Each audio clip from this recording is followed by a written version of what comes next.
தூங்குனா எஃப்ஜே, எழுந்தா எஃப்ஜே. ஆனா அவங்க உடல் மட்டும்தான் வந்து டீலக்ஸ் வீட்ல இருக்கு.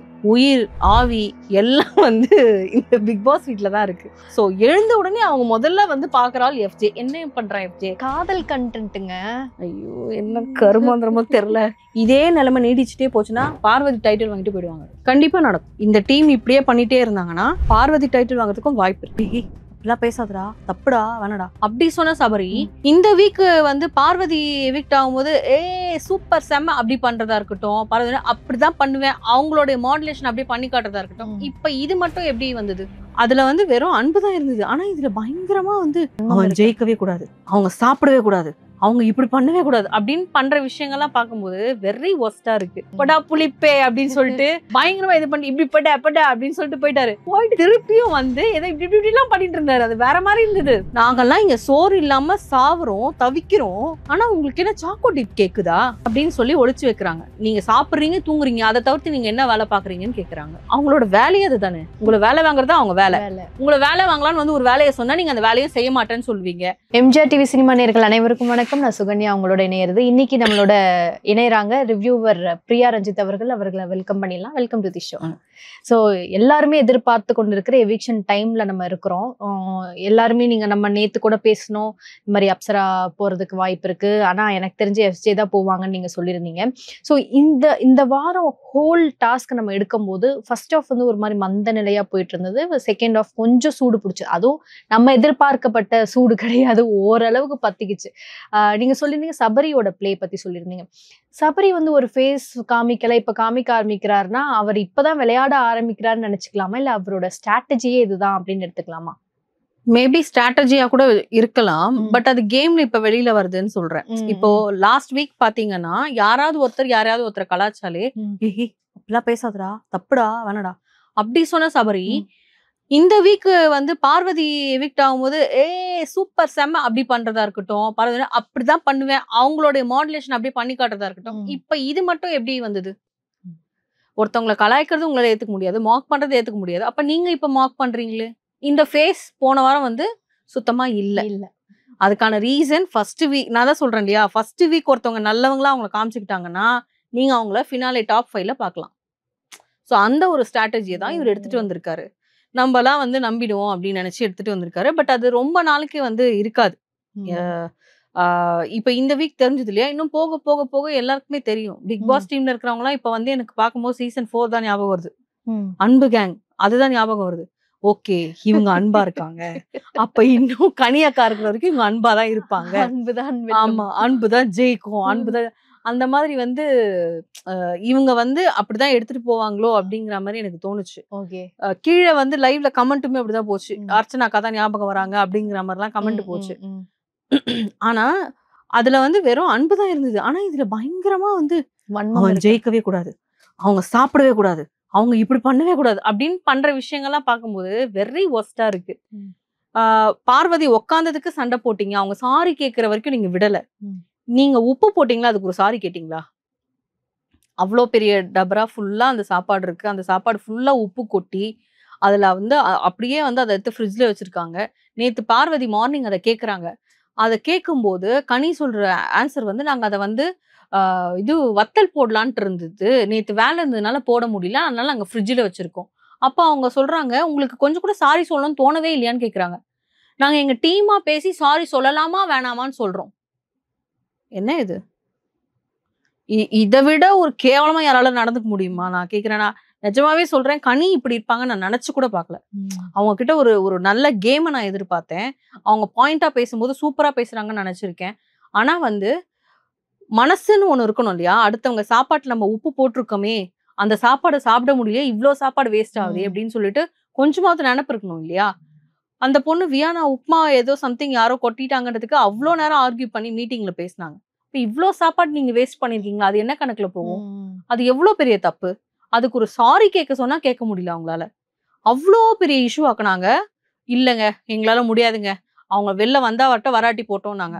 ஆனா அன்னைக்கு நைட்டு பார்வதி உட்கார வச்சு 12:00 மணி வரைக்கும் அவங்க சாரி கேட்கலன்னா நீங்க சாப்பிட மாட்டேன்னு சொல்லி அவ்வளோ ஆர்கியூ பண்ணீங்க. அவங்க எல்லாரும் சாப்பிடணுன்றதுக்காக அவங்க சாரி கேட்டாங்க. அந்த இடத்துலதான் எனக்கு பார்வதி மேல ஒண்ணு தோணுச்சு. ஓகே இவங்க ஏதோ ஒரு விதத்துல என்ன சொல்றது, தப்பான ஒரு பாடி லாங்குவேஜ்ல கரெக்டான விஷயத்த தான் சொல்றாங்க. ஓகே நம்ம இந்த பாயிண்ட் ஆஃப் வியூல இருந்து யோசிச்சு பார்ப்போம். அப்ப நாளைக்கு கனி இதுக்கு சாரி கேக்குறாங்களான்னு பார்க்கலாம் அப்படின்னு நான் யோசிச்சேன். அதே மாதிரி பார்வதி வந்து கேக்குறாங்க, ஃப்ரிட்ஜ் திறந்து பார்த்துட்டு இன்னும் இந்த சாப்பாடு இங்கதான் இருக்கான்னு சொல்லிட்டு அதுக்கு இவங்க ஆன்சர் பண்றாங்க. கனியக்கா இதுக்கு என்ன சொல்ல போறீங்கன்னு கேட்கும்போது டீம் கிட்ட பேசிட்டு சொல்றேன். அப்புறம் உள்ள வந்து காலங்காத்தால எதனா ஒண்ணு தொடங்கணும் இதுக்கு, ஏன்னா மூஞ்சி தெரியணும்ல, கண்டென்ட்ல மூஞ்சி பிடிக்கணும்ல, அதனால இப்படி எல்லாம் பேசிட்டு இருக்காங்க அப்படின்றாங்க. நான் என்ன சொல்றேன்னா, எல்லாருக்குமே தெரியும் அங்க 61 கேமரா இருக்கு, நீங்க எங்க திரும்பினாலும் கேமரா எடுக்கும், அது விஷயம் கிடையாது. இங்க அவங்க கண்டென்ட்காகவே பண்ணிட்டு போட்டோம். ஆனா அவங்க கேட்கற விஷயம் கரெக்ட் தானே, நீங்க சாரி சொல்ல. அதே மாதிரி இந்த வந்து சாக்கோ டிப் பாட்டில வந்து ஒளிச்சு வச்சாங்க. கனிதான் அவங்களோட இதுல இருந்து எடுத்து ஒளிச்சு வச்சாங்க. ஒளிச்சு வச்சுட்டு கனி உன்னுடைய திறமையை நீயே பாராட்டிக்கோ அப்படின்லாம் வந்து பேசினாங்க. அந்த இடத்துல வந்து பிரவீன், அப்புறம் எஃப்ஜே, வேற யாரோ இருந்தாங்க, எனக்கு சரியா தெரியல, கம்ருதீன்லாம் இருந்தாரு. இவங்க 2 நாளா இவங்க தொலைச்சிட்டாங்க, இவங்க ரூம்ல தேடுறாங்க. ஆனா அந்த டீம் மேல இவங்களுக்கு சந்தேகம் கூட வரல. ஏன்னா அவ்வளோ நம்புறாங்க அந்த டீம், பிக் பாஸ் டீமை வந்து, டீலக்ஸ் டீம் அவ்வளோ நம்புறாங்க. 3வது நாள் தான் வந்து இல்ல நம்ம ரூம்ல சுத்தமா இல்ல, அப்போ அங்கதான் யாரோ எடுத்திருக்காங்கன்ற ஒரு ஐடியாவுக்கு வராங்க. இன்னைக்கு மார்னிங் அதை போய் பார்வதி தேடி எடுத்துடுறாங்க. ஆனா அந்த பாட்டில கனி வந்து ஒளிச்சு வைக்கும் போது ஒரு வார்த்தை சொல்றாங்க, நாங்கெல்லாம் இங்க சோறு இல்லாம சாவுறோம், தவிக்கிறோம், ஆனா உங்களுக்கு என்ன சாக்கோ டிப் கேக்குதா அப்படின்னு சொல்லி ஒளிச்சு வைக்கிறாங்க. இது ஒரு சாதாரண விஷயம் தான். ஆனா நான் கனி கிட்ட கேக்குறேன், உங்களுக்கு 2 தரம் ஆப்ஷன் வந்துச்சு, 2 வாட்டி ஆப்ஷன் வந்துச்சு நீங்க டீலக்ஸ் வீட்டுக்கு போறதுக்கு. ஒண்ணு அவங்க வந்து ஃபுட் ஊட்டிட்டாங்கன்றதுக்காக காம்ப்ரமைஸ்க்காக ஷிஃப்ட் ஆகணும்னு சொல்லும்போது வியானா போனது. ஏன் அந்த வாய்ப்பை நீங்க ஏன் யூஸ் பண்ணி நீங்க அங்க போய் லக்ஸுரி ஃபுட்டை சாப்பிடல, அது உங்க தப்பு. 2வது வந்து இந்த நாமினேஷன் ஃப்ரீ பாஸ் கிடைச்சதுக்கு அப்புறமா வந்து ஒரு ஸ்வாப்பிங் நடந்தது இல்லையா, அது எதுக்காக நடந்துச்சு, சம்திங் ஏதோ ஒரு டாஸ்க்ல வின் பண்ணதுக்காக நினைக்கிறேன். அதுக்கு வந்து ஸ்வாப்பிங் நடந்து வீக்லி ஸ்வாப்பிங் நடக்கும்போது அதுல நீங்க ஜெயிச்சிட்டீங்கிறதுக்காக நீங்க ஸ்வாப் ஆகி அங்க வந்து போனோம், அங்க இருந்து இங்க வரணும் ஆளுங்க. அப்போ உங்களுக்கு இங்க இருந்து 2 பேர் போனோம். அப்ப அந்த ஸ்வாப்பிங் அப்பயாவது நீங்க அங்க போயிருக்கலாம், நல்ல ஃபுட்டு சாப்பிட்டுருக்கலாம். அவங்களுக்கு வர்றது ஃபுட்டு வந்து பிக் பாஸ் அனுப்புறது, பிக் பாஸ் தான் சொல்லியிருக்காரு லக்ஸுரி டீம் லக்ஸுரியா இருக்கணும்ன்றதுக்காக நாங்க அனுப்புறோம்னுட்டு. அப்ப அதுல நீங்க கை வச்சு எடுத்து ஒளிச்சு வைப்பீங்க, நீங்க செய்யற சாப்பாடுலயும் உப்பு போடுவீங்க, இது எதுக்குமே நீங்க சாரி கேட்க மாட்டீங்க. ஆனா உங்களுக்கு வந்து எல்லாம் வர வேண்டியதெல்லாம் உங்களுக்கு வந்து வரலன்னு சொல்லி வாயாலையும் அடிச்சுட்டு அழுவீங்களா? இது எவ்வளவு ஒரு கேவலமான விஷயமா இருக்கு. உங்களுக்கு தேவைன்னா நீங்க பிக் பாஸ்ட கேளுங்க, இல்ல முடியாதுன்னா விட்டுருங்க. லாஸ்ட் வீக் இவங்க எல்லாம் கேட்டு பார்த்து ஒரு ஃப்ரைடேவா பார்த்து ஒரு 2 கிலோ சிக்கன் அமிச்சாரு, எல்லாருமே செஞ்சு எல்லாருமே தான் சாப்பிட்டாங்க. அப்போ அந்த மாதிரி கேட்டு வாங்கிக்கோங்க. அடுத்தவங்க ஃபுட்டை எதுக்கு எடுத்து ஒளிச்சு வைக்கிறீங்க? நீங்களும் ஃபுட்டு சரியா செய்ய மாட்டீங்க, அடுத்தவங்க ஃபுட்டு எடுத்து ஒளிச்சு வைக்கிறீங்க, அப்ப என்னதான் சாப்பிடுவாங்க அவங்க? கேட்டா உங்களுக்கு நீங்க சாப்பிடுறீங்க, தூங்குறீங்க, அதை தவிர்த்து நீங்க என்ன வேலை பாக்குறீங்கன்னு கேக்குறாங்க. அவங்களோட வேலையே அதுதானே, உங்களை வேலை வாங்குறதா அவங்க வேலை. உங்களை வேலை வாங்கலான்னு வந்து ஒரு வேலையை சொன்னா நீங்க அந்த வேலையை செய்ய மாட்டேன்னு சொல்லுவீங்க. அது செய்ய மாட்டேன்னு சொன்னதுக்கு மன்னிப்பு கேளுங்கன்னா கேட்க மாட்டீங்க. சாப்பாட்டுல உப்பு போடுவீங்க, உப்பு போட்டதுக்கு மன்னிப்பு கேளுனா கேட்க மாட்டீங்க. நீங்க எதையுமே பண்ண மாட்டீங்க. அப்புறம் அவங்க வேலை செய்யலன்னு இதுல வந்து பேசுவாங்க. அது மெயினா இந்த எஃப்ஜே, நீங்க சாப்பிடுறீங்க, தூறீங்க, எங்களை வேலை வாங்க சொன்னாங்களே, இது வரைக்கும் நீங்க என்ன வேலை வாங்கிருக்கீங்க எங்களை, இவர் கேக்குறாரு. அப்ப இன்னைக்கு காலையில ஆதிரை வேலை வாங்குறாங்க, ஆதிரை கிட்ட சண்டை போட்டு போயிட்டாரு, என்ன நீ எப்படி வேலை வாங்குவேன்னு. பைத்தியக்காரத்தனமா இல்ல இதெல்லாம். அதனால டாஸ்கா பார்க்கணும். டாஸ்க தாண்டி 2 டீமும் வந்து ஓகே ஃப்ரெண்ட்ஸா இருந்தா அது ஓகே. ஆனா இவங்க அந்த டாஸ்க தாண்டியும் விரோதமா தான் இருக்காங்க. இது ஒரு கட்டத்துல வந்து ரொம்ப ஒஸ்டா போகும், பாக்குறதுக்கே பிடிக்காது, எரிச்சலா இருக்கும். ஆமா, இப்ப இந்த பிக் பாஸ் டீமை பார்த்தாலே நான் அதுக்கு தான் அந்த கொஸ்டின் போட்டேன், ஓட்டிங் போல் மாதிரி போட்டேன். சரிசமமா தான் வந்திருக்கு, 50-50 தான் வந்திருக்கு. சோ மக்களுக்கே வந்து மிக்ஸ்ட் எமோஷன் தான் இருக்கு, இந்த டீமான்னு சொல்லிட்டு. இன்னுமே மக்கள் வந்து ஏத்துக்கல, அக்செப்ட் பண்ணிக்கல, இல்ல என்ன சொல்றது, என்ன யார் மனசுலயும் போய் தனித்துவமா யாருமே இடம் பிடிக்கலையோ, அதுதான் உண்மை. யாருக்குமே வந்து இப்ப நீங்க என்ன கேட்டீங்களா இன்னைக்கு யார் டைட்டில் வின்னர் ஆவாங்க, எனக்கு இப்ப வரைக்கும் கன்ஃபியூஷனா தான் இருக்கு.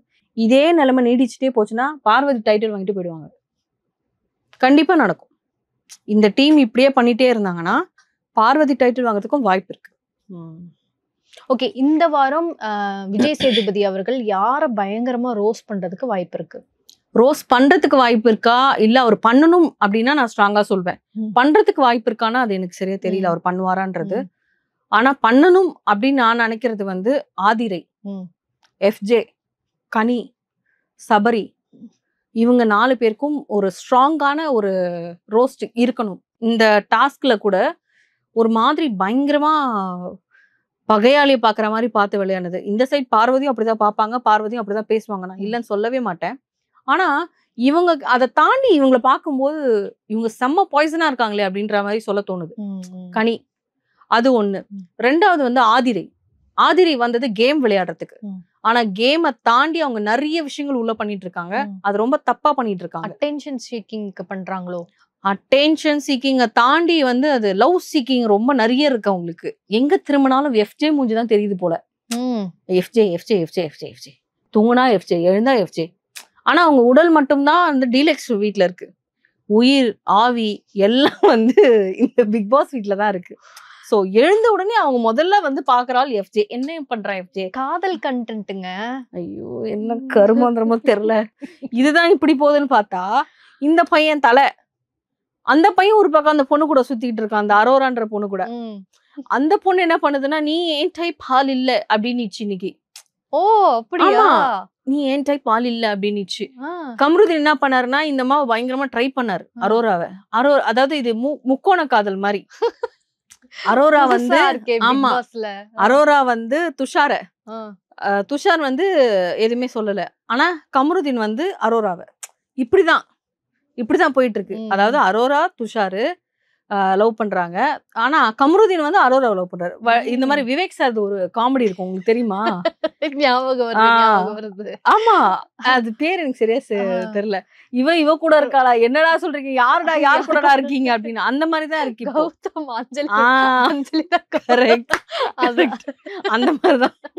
அந்த மாதிரிதான் இவங்களுடைய இந்த இது போயிட்டு இருக்கு. தப்புன்னு அந்த பிள்ளை இன்னைக்கு வந்து நீ ஏன் டைப் ஆள் இல்ல அப்படின்னு சொல்லிடுச்சு. அதுவும் இல்லாம பிக் பாஸ் வர செம்ம ரோஸ்ட் விட்டாரு. எல்லாரையும் லிவிங் ஏரியால உட்கார வச்சு நீங்க மைக் சரியா மாட்ட மாட்டேங்கிறீங்க, பேசுறது மதிக்க மாட்டேங்கிறீங்க. அதாவது அரோரா அப்பதான் சைலண்டா பேசுறாங்க. இந்த பிக் பாஸ் வீட்ல நிறைய விஷயங்கள் இந்த மாதிரி மாட்டுவாங்கதான், சீசனா மாட்டுவாங்க. இது செகண்ட் வீக்கே மாட்டினது இந்த சீசன் தான். அவங்க ஏதோ சைலண்டா காதல சொல்ல போய் தலைவர் அதை கண்டுபிடிச்சு, ஏன் சைலண்டா பேசுறீங்க, சத்தமாவே பேசலாமே அப்படின்னு சொல்லிட்டு சொல்லி முடிச்சு கொஞ்ச நேரம் அவங்க அந்த விஷயத்த சொல்லவே இல்லை. ஏன்னா அது சைலண்டா தானே சொல்ல முடியும், அதனால சொல்லல. ஆமா, அதுக்கப்புறம் என்ன ஆகுது, அந்த விஷயத்தையே சொல்லாம விட்டுடுறாங்க. அதுக்கப்புறம் பார்த்தா லிவிங் ஏரியால எல்லாருமே உட்கார வச்சு அங்க வந்து அப்பதான் வந்து அந்த வார்ன் பண்றாரு. வார்ன் பண்ணி தான் வந்து துஷாரோடைய கேப்டன்சியை வந்து திருப்பி வாங்கிக்கிறாரு. நான் எதிர்பார்க்கவே இல்லை இந்த மாதிரி இந்த பையன் கொண்டு போவோம் அப்படின்னு சொல்லிட்டு. நான் ஒரு பெரிய ஒரு இதுவே வச்சிருந்தேன். அப்ப எனக்கு இதுல ஒரு கேள்வி வருது. இப்போ பாதியிலே வாங்கிட்டாரு, அப்ப விச் மீன்ஸ் வந்து இந்த வார பதவியில வந்து இவர் இல்லாத மாதிரியா, இல்ல இவருக்கான பெனிஃபிட் இல்லாத மாதிரியா, இல்ல இருக்கிற மாதிரியா? அது இனிமேல் தான் நம்மளுக்கு தெரியும். பெனிஃபிட் இதுக்கப்புறம் நெக்ஸ்ட் வீக் கேப்டன்சில இவர் போவாரா மாட்டாரான்றது.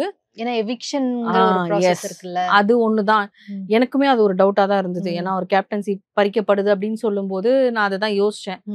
இதுக்கான இந்த சீசன்ல தான் இது ஒரு பெனிஃபிட்டா கொடுத்தாங்க. ஆனா அது வந்து தொடர்ந்து அடுத்தடுத்த வாரம் வரணும்னா இவர் ஃபுல்லா கேப்டன்சி ரன் பண்ணிருக்கணும்.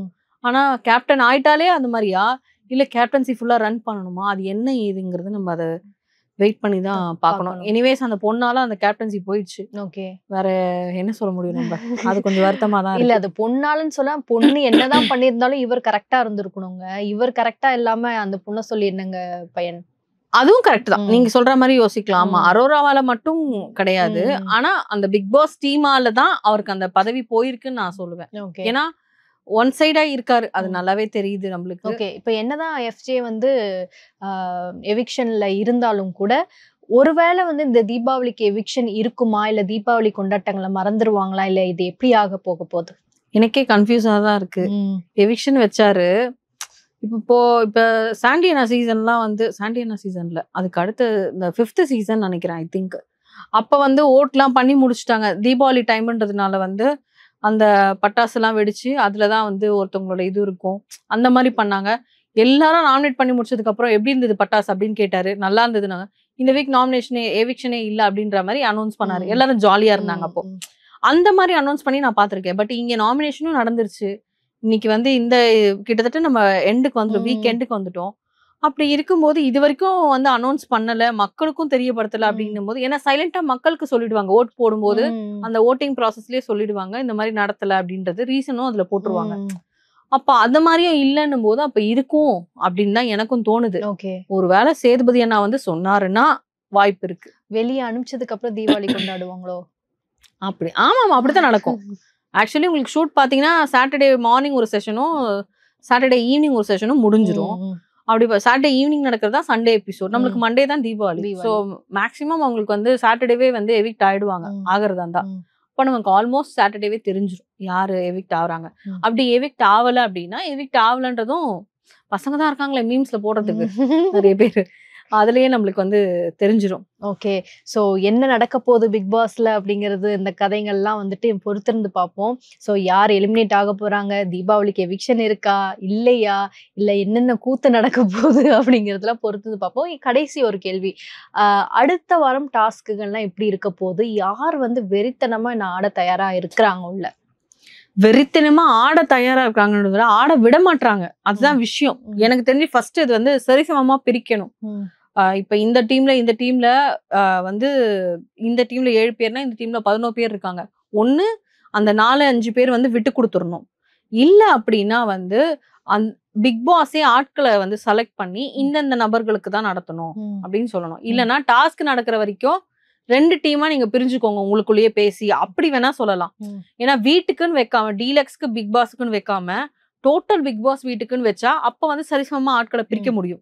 அந்த மாதிரியாவது வைக்க விடணும். யாராவது ஒருத்தர் ஜட்ஜா போட்டு இந்த சைடு 5 பேர் இந்த சைடு 5 பேர் அப்படி இருந்துக்கோங்க அப்படின்னு சொல்லிடலாம். ஆனா இவர் எப்படி பண்ண போறாருன்றது தெரியல.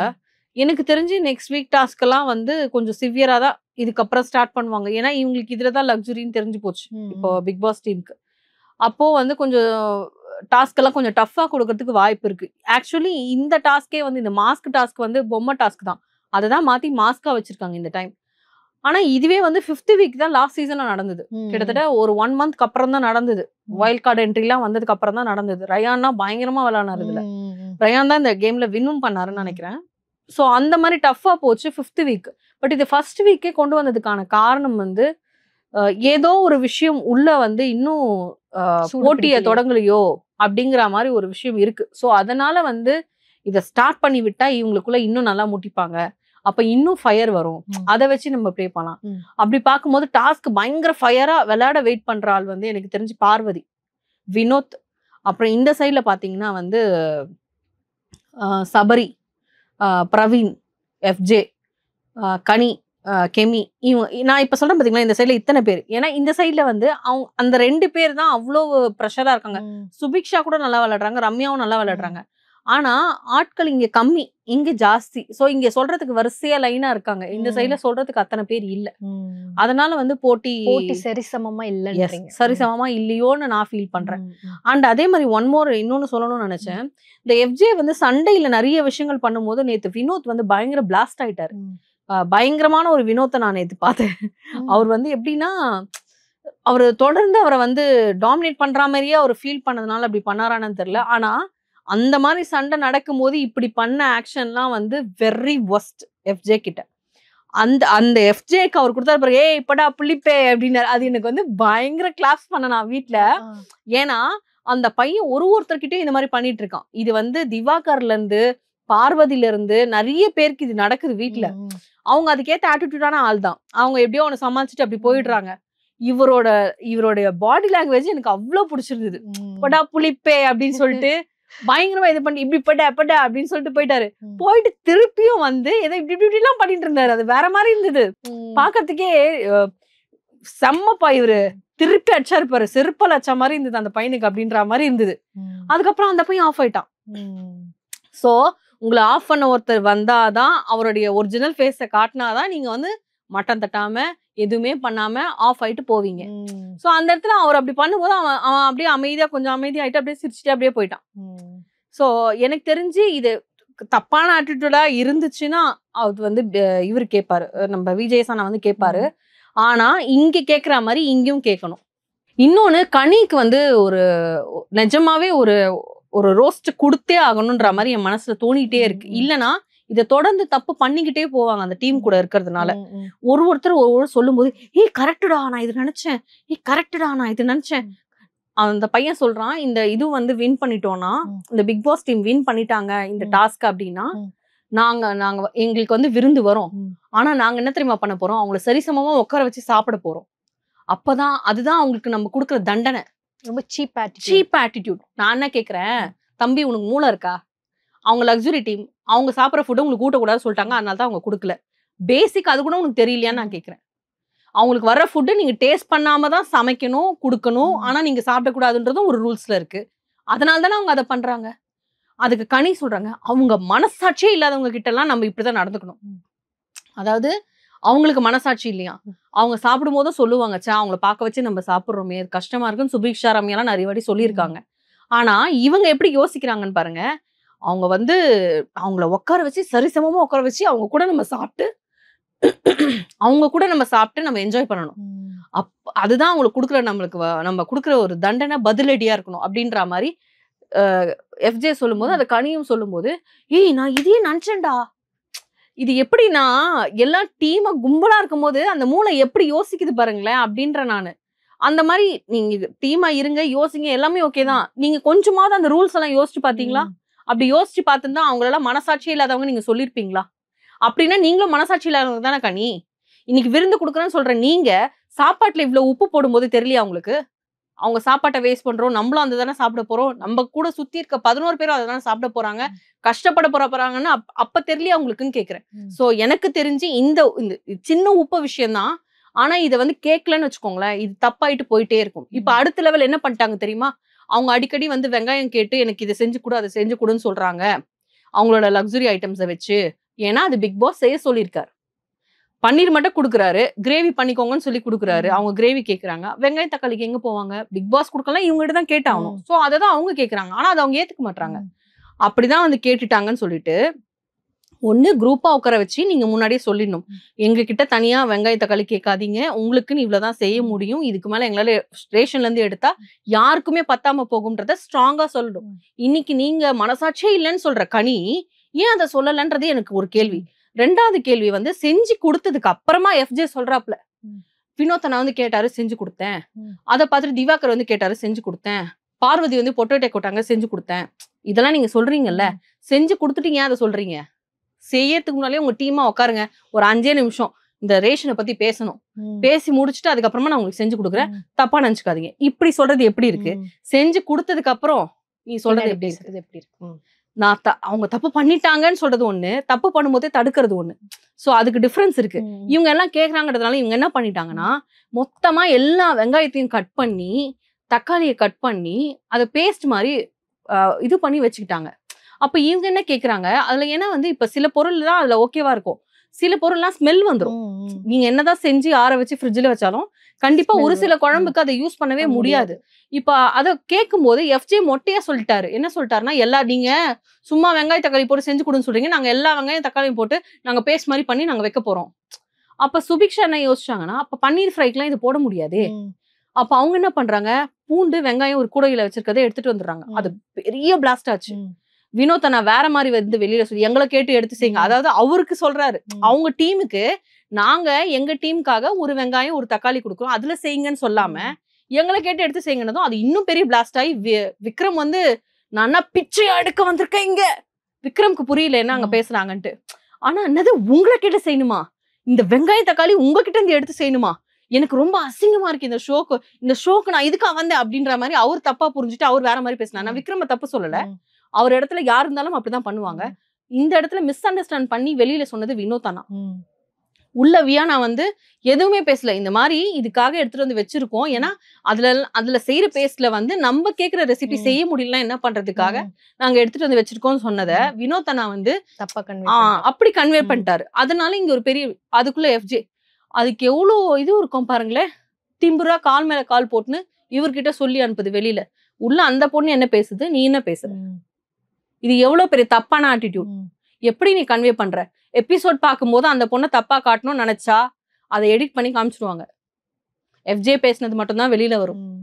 சோ இப்ப மேக்சிமம் எல்லாமே போடுறாங்க எபிசோட்லயுமே, ஒரு சில விஷயங்கள் தான் கட் பண்றாங்க. அதுவும் இந்த மாதிரி கேவலமான லவ் கண்டென்ட் தான் கட் பண்றாங்க, மத்தபடி எல்லாத்தையுமே காமிச்சிடுறாங்க. என்ன பொறுத்த வரைக்கும் கனிக்கு, எஃப்ஜேக்கு, சபரிக்கு இவங்களுக்குலாம் ஒரு ரோஸ்ட் வேணும், இல்லைன்னா இந்த தப்பு திருப்பி நடந்துட்டே தான் போகும். தொடர்ந்து ரோஸ்ட் கிடைக்குதா இல்லையா அப்படிங்கறத பொறுத்து இருந்து பார்ப்போம். யார் வெளில போறாங்க, யார் உள்ள இருக்காங்க, உள்ள இருந்து நாடகத்தை ஸ்டார்ட் பண்றாங்கன்னு பொறுத்து இருந்து பார்ப்போங்க. இன்னைக்கு நிகழ்ச்சியில கலந்துக்கிட்டதுக்கு நன்றி. நன்றி.